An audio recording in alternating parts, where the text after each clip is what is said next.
Hey guys, we recently had the pleasure of joining Foodies on Foot for a walking tour of restaurants and cafes and little shops in the town of Sonoma. And I wanted to give you an overview on how it went and what you can expect when visiting the town of Sonoma. If you've never been to Sonoma, first of all, I highly recommend going. Right in the middle of the town square is a beautiful park, kind of the centerpiece of everything happening socially in Sonoma. I know that they have these beautiful farmers markets in the evenings during the summer, so check the availability for that if you're going to be staying around there. And in the center of their park is actually City Hall, which is this really beautiful, historic looking building, and all of the shops, restaurants kind of point directly at City Hall.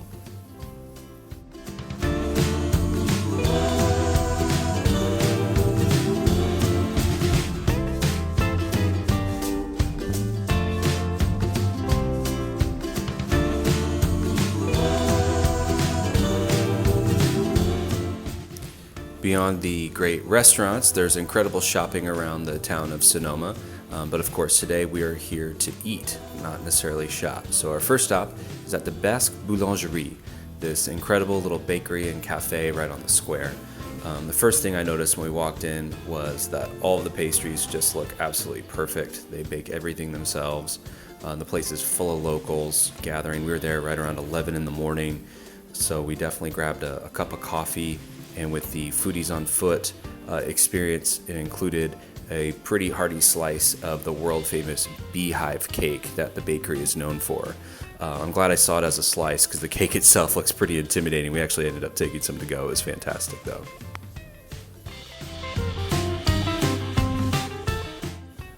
Our next stop was tucked down a cute little alleyway, and it is Taste of the Himalayas.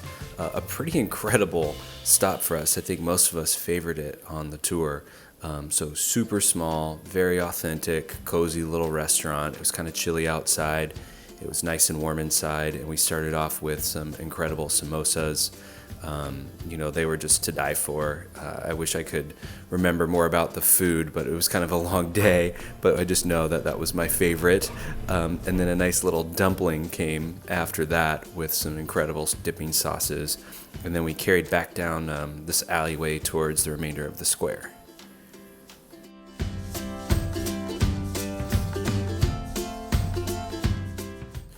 One thing that I learned visiting with the Foodies on Foot tour is I had no idea what I was missing in the square because I hadn't ventured down these incredible alleyways before. So that was pretty eye-opening. And our next stop was one of the more memorable stops. It was at Wine Country Chocolates, where we got a chance to sample not just some of their in-house creations and truffles. I went for a mocha truffle with a coffee bean on it, but we also got to taste the difference in intensity of cacao. And along with that, there was a little bit of house-made orange chocolate ganache that was exceptional.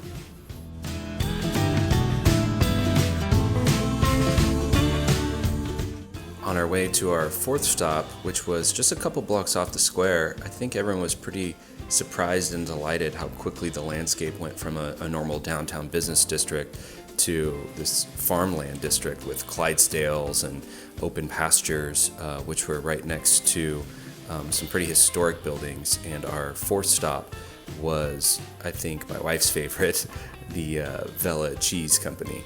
The Vella Cheese Company has been making award-winning cheeses for decades, and it's a very small shop. They make all the cheeses on site, and next to their retail section is a list of awards. Every square inch of the wall is just covered with them.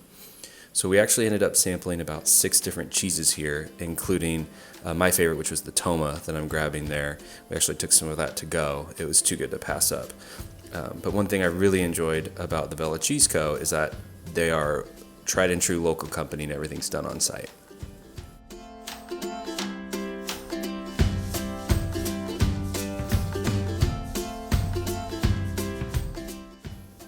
On to our fifth stop, we were back on the square at the Swiss Hotel.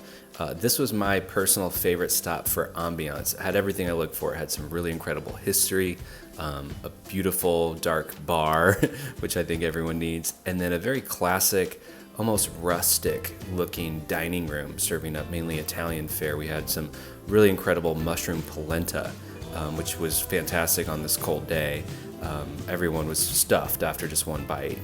We'd love to come back and enjoy the outdoor patio and gardens, really beautifully landscaped with a nice waterfall. So definitely don't miss the Swiss Hotel.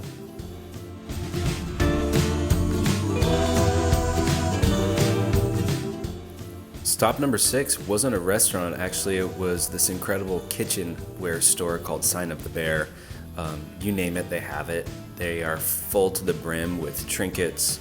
Definitely a very original spot. I would love to come back and fill my kitchen up with all these little household unique goodies, from spatulas to barware. They really had a lot of whimsy in a lot of their inventory. Even though we didn't buy anything, almost everything in there made us smile. So if you're looking to dress up your bar or add a little flair with a unique salt and pepper shaker, I mean, again, you name it, they have it. The Sign of the Bear, I can't recommend it anymore, especially if you're looking to bring back a little goodie. Although food was the focus on this walking tour, there were definitely some moments of interesting history, including the history of the Bear Flag Revolt, where California was its own state for 27 days. Now on to stop number 7, which is Maya Restaurant, where we had a chance to sit down and enjoy some authentic Mayan food in a really beautiful, fun, authentic looking restaurant with an incredible tequila selection. Some of us did go for a little tequila with our chile relleno, which was exceptional. I opted for an ice cold Modelo, and it was kind of like our reward, being our second to last stop on a very memorable day. The Chocolate Cow was the 8th and final stop on the Foodies on Foot tour of the Sonoma Square, and this was probably the most fun and interesting little stop. It's just packed to the brim with sweets and treats and candy, and it makes you feel like a kid again. But my favorite thing in the shop is actually going to be their gelato or their ice cream, which is made locally by the dairy Strauss. The Strauss dairy products are just some of the best in the world, in my opinion. And on top of all of that, they're making their own chocolates and truffles. There's nice goodies. So we each walked away with a little sweet to go, and it was the perfect way to end the walking tour of the Sonoma Square. I highly recommend the Foodies on Foot walking tour in the town of Sonoma. Thank you for a very memorable day.